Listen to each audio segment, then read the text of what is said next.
नमस्कार शिक्षक मित्रांनो, आजच्या या सेशनमध्ये आपण महाराष्ट्र राज्य शिक्षक पात्रता परीक्षा 2024 या परीक्षेसाठी आपण जी विज्ञानाची सिरीज चालू केलेली आहे त्या सिरीज मधला हा आपला नेक्स्ट व्हिडिओ आहे।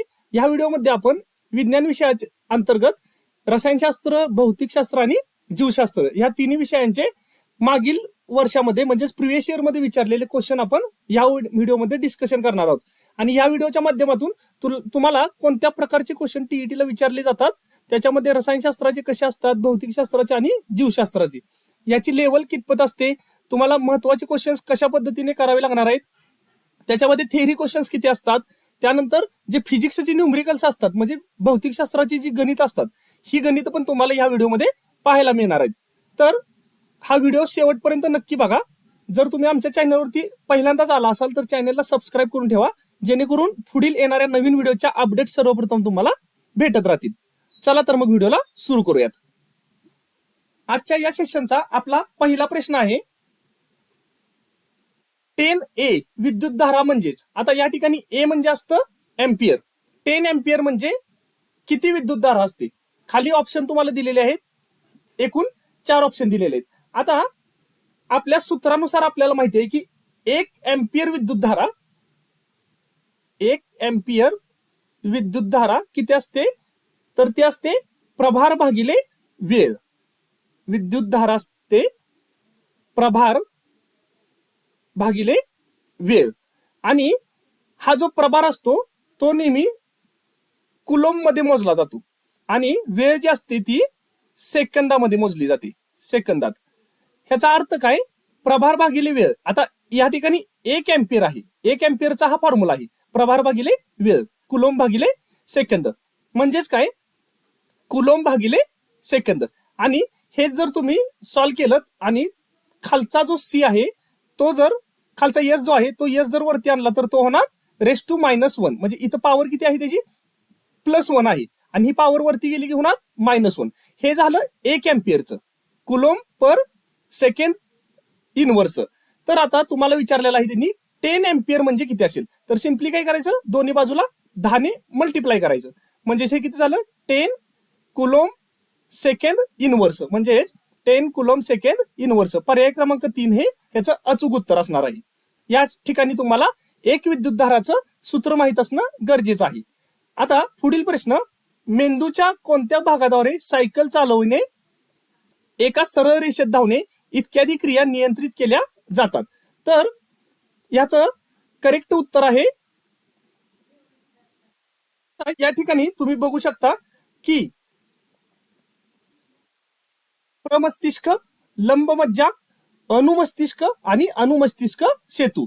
तर याचा जे आपण सायकल चालवतो किंवा सरळ रेषेत धावतो म्हणजे आपल्याला जे बॅलन्स करायला लागतो आपल्याला, म्हणजे आपला तोल सावरणे म्हणतो आपण, तर ह्या गोष्टी इथं कराव्या लागतात। तर हे काम म्हणजे असतं ते आपलं अनुमस्तिष्क नियंत्रित करत असतो, म्हणजे ह्याचा करेक्ट पर्याय आहे पर्याय क्रमांक 3 अनुमस्तिष्क।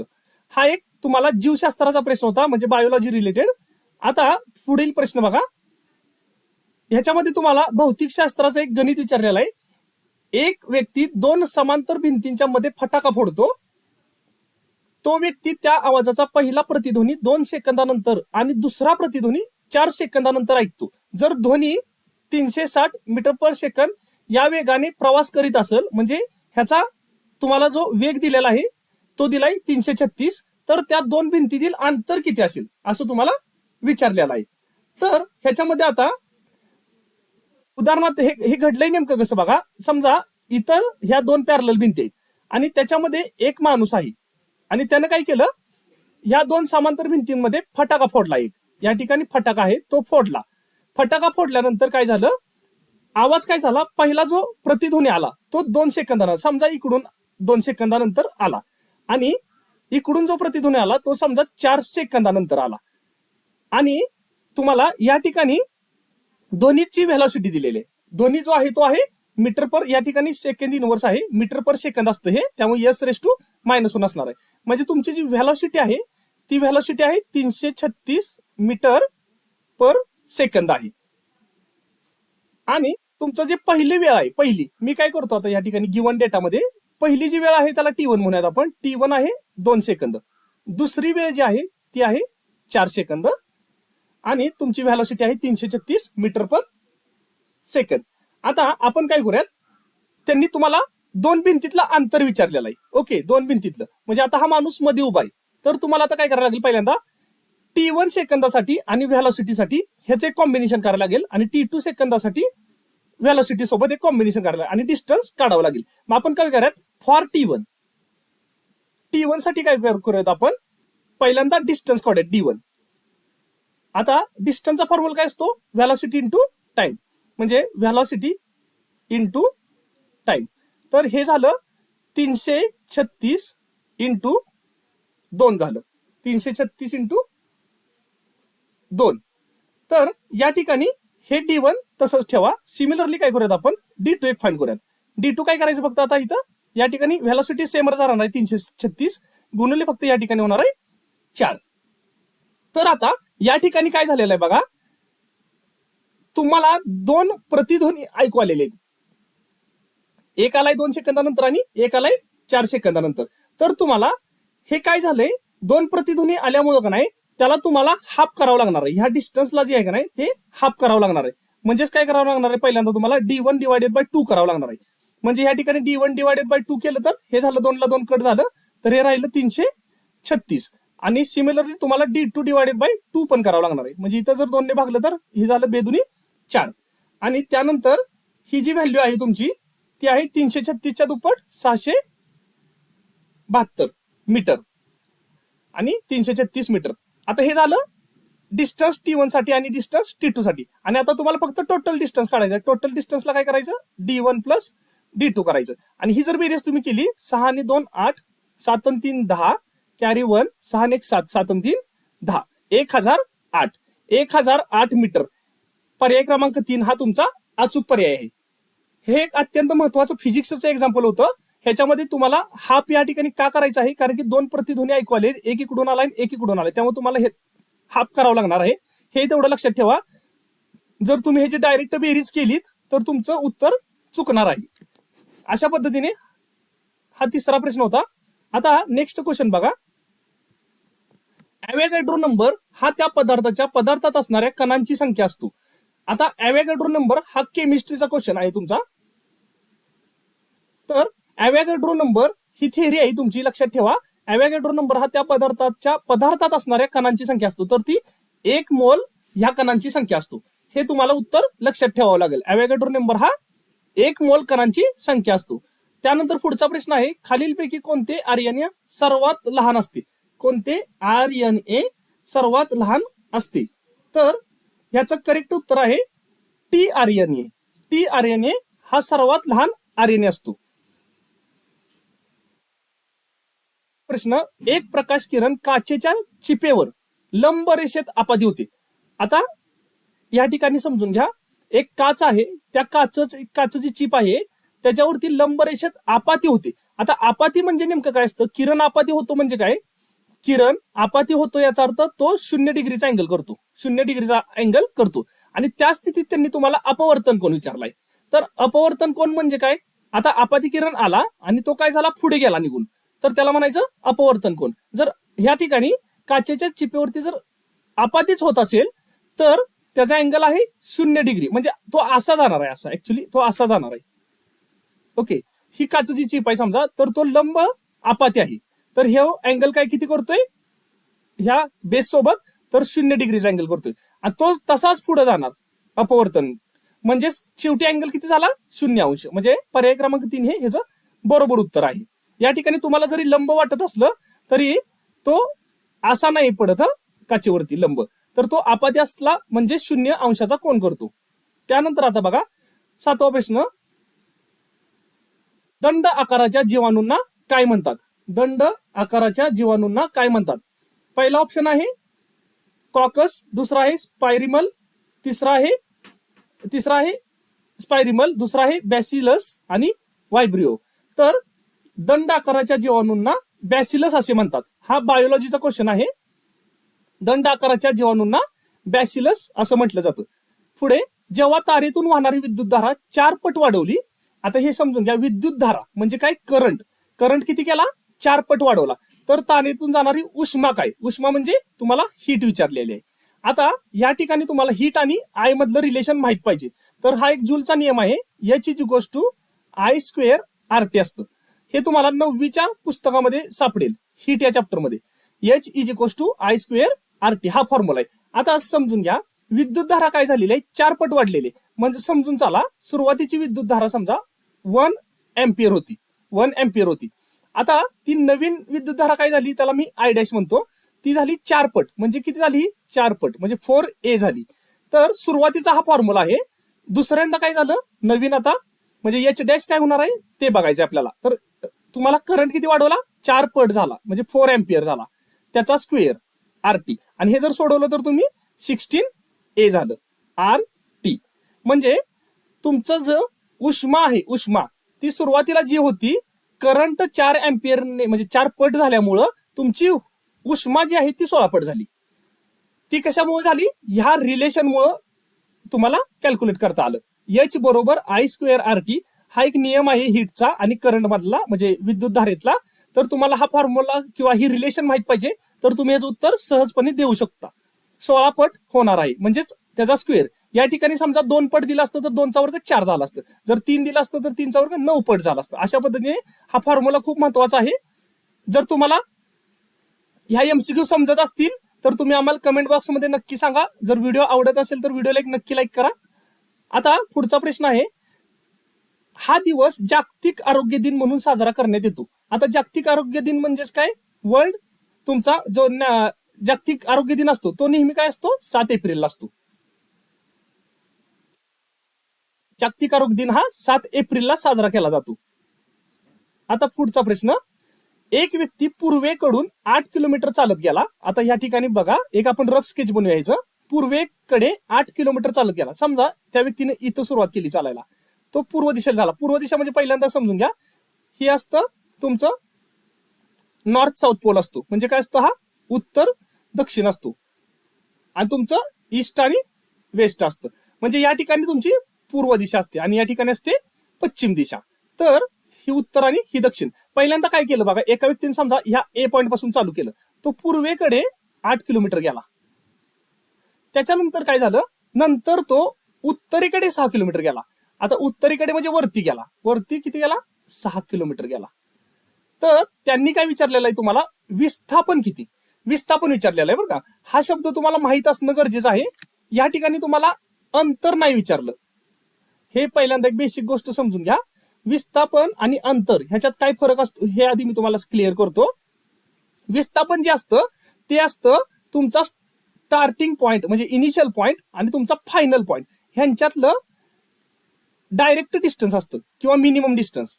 ठीक आहे, डायरेक्ट डिस्टन्स किंवा मिनिमम डिस्टन्स असतं विस्थापन म्हणजे, किंवा शॉर्टेस्ट म्हणतो त्याला आपण. मिनिमम म्हणजेच शॉर्टेस्ट डिस्टन्स असतं विस्थापन म्हणजे. आणि तुमचं डिस्टन्स जे असतं, डिस्टन्स म्हणजे असतं अंतर. अंतर म्हणजे काय, आता उदाहरणार्थ समजा ए पासून बी पर्यंत गेला तो 8 किलोमीटर आणि बी पासून सी पर्यंत गेला 6 किलोमीटर. तर ए पासून सी म्हणजे फायनल पॉइंट पर्यंत त्याचं अंतर किती झालं, अंतर जर विचारलं डिस्टन्स, तर ते झालं 8 + 6 बरोबर 14 किलोमीटर झालं. हे डिस्टन्स विचारलं असतं तर अंतर या ठिकाणी. परंतु तुम्हाला त्यांनी विचारलेलं आहे विस्थापन किती. या ठिकाणी विचारलंय विस्थापन पाहिजे त्यांना, म्हणजे शॉर्टेस्ट डिस्टन्स काढायचं. म्हणजे A to B, B to C जायचं नाही, तर तुम्हाला डायरेक्ट उत्तर पाहिजे ए टू सी मधलं अंतर, शॉर्टेस्ट अंतर, म्हणजे हे तुम्हाला विचारलंय त्यांनी. हा फरक आहे अंतर आणि विस्थापन मधला. तर आता ए टू सी मध्ये आता हा कसला त्रिकोण झाला, एबीसी काटकोन त्रिकोण झाला. तर तुम्ही एसी हे अंतर पायथागोरसच्या प्रमेयानुसार काढू शकता. तर पायथागोरसचं प्रमेय काय असतं, पायथागोरस प्रमेयानुसार तर असतं कर्णाचा वर्ग म्हणजेच एसी वर्ग बरोबर काटकोन करणाऱ्या बाजूंच्या वर्गाची बेरीज असते. तर या ठिकाणी 8चा वर्ग प्लस 6चा वर्ग, त्याच्यानंतर हे झालं 64 + 36 बरोबर 100 झालं. आणि आता दोन्ही बाजूचं वर्गमूळ घ्यायचं, तर एसी झालं 10 किलोमीटर, एसी झालं 10 किलोमीटर. म्हणजेच ह्या प्रश्नाचा अचूक पर्याय आहे पर्याय क्रमांक 3, 10 किलोमीटर. आय होप तुम्हाला हा क्वेश्चन समजला असेल आणि ह्याच्यातला मेजर तुम्हाला डिफरन्स सांगितलेला आहे. परीक्षेला काय नेमकं विचारलेलं आहे हे नक्की तेवढं बघा, नाहीतर तुमचे या ठिकाणी सोपा असून सुद्धा मार्क जाण्याची शक्यता दाट असते. तुम्हाला अंतर विचारलेलं नाही, तुम्हाला विस्थापन विचारलंय. विस्थापन म्हणजे इनिशियल पॉइंट आणि फायनल पॉइंट ह्यांच्यातलं शॉर्टेस्ट किंवा मिनिमम डिस्टन्स किंवा डायरेक्ट डिस्टन्स. आणि जर अंतर विचारलं तर तुम्हाला जिथून जिथून तुम्ही ट्रॅव्हलिंग केलं म्हणजे प्रवास केला तिथून सगळे पाथ कव्हर करायचे, म्हणजे 8+6 अशा पद्धतीने अंतर विचारल्यावरती करायचं असते तुम्हाला. म्हणजे ह्याचं करेक्ट उत्तर आहे 10. आता ह्याच्यात 14 पर्याय पण असतो बरं का. 14 हा सुद्धा पर्याय असतो, कारण की त्यांना माहित असतं मुलं कुठं चुकणार आहेत ते. 8+6 14. सो 14 उत्तर येत नाही ह्याचं. आता नेक्स्ट क्वेश्चन बघूया. वजनाचे एसआय युनिट काय? आता या ठिकाणी पण फसवलंय भरपूर त्यांनी. एकदम आपण गडबडीत काय करणार, किलोग्रॅम असं लिहिणार. वजनाचे एकक, तुम्हाला इथं वजन विचारले. वजन म्हणजे काय? Weight, WEIGHT, weight. तुम्हाला वेटचं युनिट विचारले. आता वेट म्हणजेच काय, एक प्रकारचा फोर्स असतो. तर फोर्सचं युनिट काय असतं? न्यूटन. तर ह्याचं करेक्ट उत्तर आहे न्यूटन. जर समजा आता तुम्हाला, तर तुम्ही म्हणाल की हे किलोग्रॅम कुणाचं असतं? मग किलोग्रॅम असतं जर तुम्हाला वस्तुमान विचारलं असतं तर. वस्तुमान, वस्तुमानाचं एकक असतं याचा युनिट किलोग्रॅम. वस्तुमानाचं हे समजून घ्या. वस्तुमान जर तुम्हाला विचारलं असतं तर त्याचं युनिट असतं किलोग्रॅम आणि वजनाचं युनिट असतं न्यूटन. तर ह्याच्यामध्ये पण बरेच कन्फ्युजन आहेत, ते एकदा समजून घ्या. त्याच्यानंतर आता नेक्स्ट क्वेश्चन, हा पण क्वेश्चन चांगला विचारला होता. मध्ये जलाभिसरण संस्था असते, म्हणजे इथं डॉट डॉट असणार आहे. डॉट डॉट पुढं मध्ये जलाभिसरण संस्था असते. आता हे जलाभिसरण संस्था म्हणजे काय असतं नेमकं? आता आपण लहानपणापासून ऐकत आलोय की आपण म्हणजे मनुष्य प्राणी किंवा बाकीचे सगळे जे काही प्राणी असतील ते, त्यांच्यामध्ये शरीरामध्ये रक्त असतं, बरोबर? रक्त असतं. म्हणून आपली जी संस्था असते तिला आपण रक्ताभिसरण संस्था असं म्हणतो. रक्ताभिसरण संस्था असं म्हणतो. म्हणजे हे ओळखायचं कसं असतंय, आपल्या शरीरात रक्त आहे पूर्ण बॉडीमध्ये, तर आपली संस्था जी आहे ती रक्ताभिसरण संस्था आहे. मग आता ह्याच्यापैकी तुम्हाला ऑप्शन वरून सुद्धा तुम्ही समजू शकता की ह्याचं उत्तर नेमकं काय असणार आहे. आता जलाभिसरणचा अर्थ काय झाला? मग ज्याच्या शरीरामध्ये पाणी आहे पूर्णपणे, रक्त नाही, असा कुठला प्राणी आहे? तर आता स्पंज नाही, मासा नाही, झुरळ नाही. तर आता यामध्ये करेक्ट पर्याय आहे तारा मासा. तारा मासा म्हणजेच स्टारफिश. स्टारफिश, स्टारफिश मध्ये शरीरामध्ये पाणी असतं आणि त्याची संस्था जी असते ती जलाभिसरण संस्था असते. हा एक अत्यंत महत्वाचा प्रश्न आहे बायोलॉजीचा. हा क्वेश्चन तेवढा एकदा तुम्ही नक्की बघा. जलाभिसरण संस्था ही तारा मासामध्ये असते. आणि फरक समजून घ्या, जलाभिसरण आणि रक्ताभिसरण मध्ये काय फरक आहे तो. आता आपला पुढचा प्रश्न आहे आणि ह्या व्हिडिओतला शेवटचा प्रश्न आहे हा 13 नंबरचा. या ठिकाणी प्रश्न काय दिलेला आहे बघा. त्याच्यामध्ये थोडस डेटामध्ये गडबड वाटते. केजी वस्तुमान असणाऱ्या वस्तूचा संवेग हा 15 kg मीटर पर सेकंद आहे.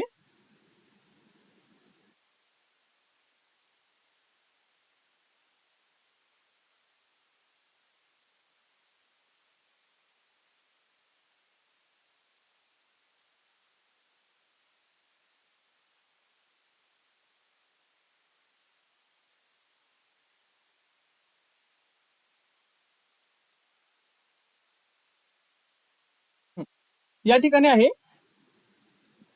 5 kg.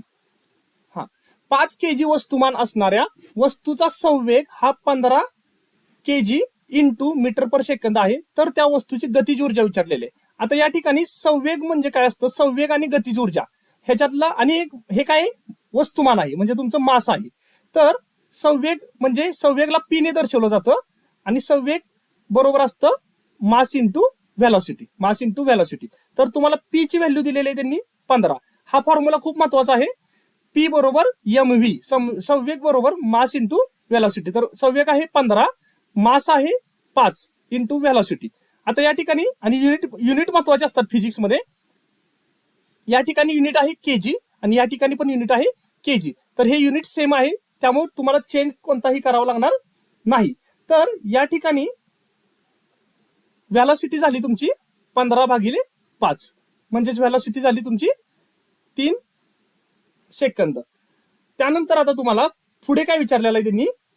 गतिज ऊर्जा काढायला सांगितलेली आहे. गतिज ऊर्जा. आता गतिज ऊर्जा म्हणजेच कायनेटिक एनर्जी, केई. कायनेटिक एनर्जीचा फॉर्म्युला असतो 1/2 mv². सो 1/2 इंटू 5 इंटू व्हीचा स्क्वेअर म्हणजेच 3चा वर्ग.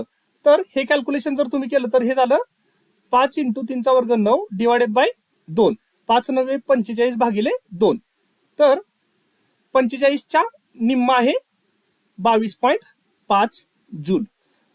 22.5 जूल म्हणजे तुमचं करेक्ट उत्तर आहे ऑप्शन क्रमांक 3. 5 किलोग्रॅम वस्तुमान असणाऱ्या वस्तूचा संवेग हा 15 kg इंटू मीटर पर सेकंद आहे. तर वस्तूची गतिज ऊर्जा. पहिल्यांदा आपण ह्यामध्ये काय केलं, पहिल्यांदा संवेगचा फॉर्म्युला वापरला. संवेग बरोबर मास इंटू व्हेलॉसिटी म्हणजेच वस्तुमान गुणुले तुमचा वेग. तर त्याच्यावरनं आपण संवेग दिलता आणि वस्तुमान दिलतं. तर आपण ह्याच्यावरनं वेग काढला, आधी वेग काढला आणि वेग काढल्यानंतर आपण गतिज ऊर्जाचं सूत्र वापरलं, कायनेटिक एनर्जी 1/2 इंटू mv². त्यानंतर किमती टाकल्या आणि आपण हे कॅल्क्युलेशन केलं. कायनेटिक एनर्जी म्हणजे गतिज ऊर्जा आली आपली 22.5 जूल. अशा पद्धतीने ह्या सेशनमध्ये आपण एवढे क्वेश्चन्स बघणार होतो. तुम्हाला हे क्वेश्चन्स कसे वाटले, हा सेशन कसा वाटला हे आम्हाला नक्की एकदा कमेंट बॉक्समध्ये सांगा. जर व्हिडिओ आवडला असेल तर व्हिडिओला नक्की लाईक करा आणि तुमच्या जास्तीत जास्त मित्रमैत्रिणींसोबत हा व्हिडिओ शेअर करा. Thank you so much.